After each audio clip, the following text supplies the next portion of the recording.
il faut prendre les addictions au même titre que les RPS ou les TMS, c'est-à-dire qu'il faut les évaluer dans le document unique, de la prévention, de la sensibilisation et surtout de la communication. Parce que ce qu'il faut retenir, c'est que les addictions, être addict à quelque chose, c'est une maladie. On a besoin de soins.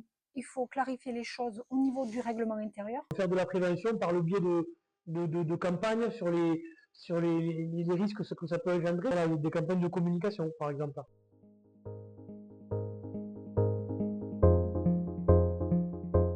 La première idée, c'est d'oser en parler. La personne n'est pas bien ou a un comportement anormal. Il y a énormément donc d'associations, dont France Addiction, qui sensibilisent l'ensemble des entreprises et des salariés sur ce sujet pour informer sur ce que sont les addictions.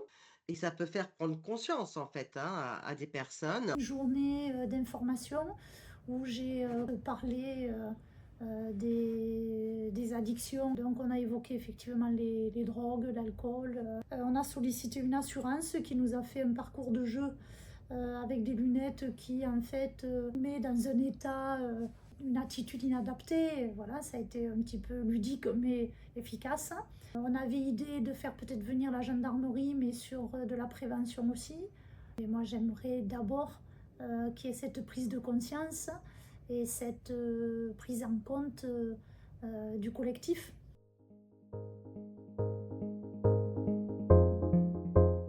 Implique l'employeur face à l'obligation de sécurité et de santé au travail, les élus, les cadres aussi, hiérarchiquement, et tout salarié, hein. Et il ne faut pas oublier que dans le cadre du droit au travail, c'est aussi prendre en compte la santé de son collègue et de pouvoir intervenir dans ce cadre-là. En premier plan, c'est le service de prévention et de santé au travail avec le médecin du travail, l'infirmière, ergonome, psychologue, des associations spécialisées.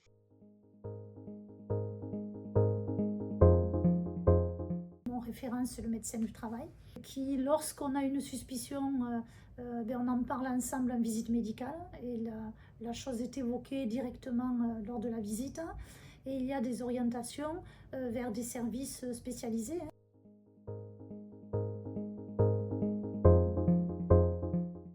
Ben, je pense qu'il faut peut-être lui prêter plus attention. Et comme je vous l'ai dit, tout dépend du rapport qu'on peut avoir avec cette personne, voir si elle est prête à se confier, prête à ouvrir les yeux sur ses problèmes.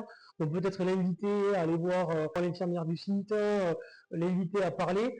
Communiquer avec lui, communiquer, lui en parler ouvertement, hein, sans jugement, parce qu'on n'est pas là pour juger, mais on est là voilà, pour clarifier les choses, pour lui dire qu'on est là pour l'aider. Et la première chose à faire, c'est, comme je disais, le mettre en sécurité, pour que lui soit en sécurité et que ses collègues aussi.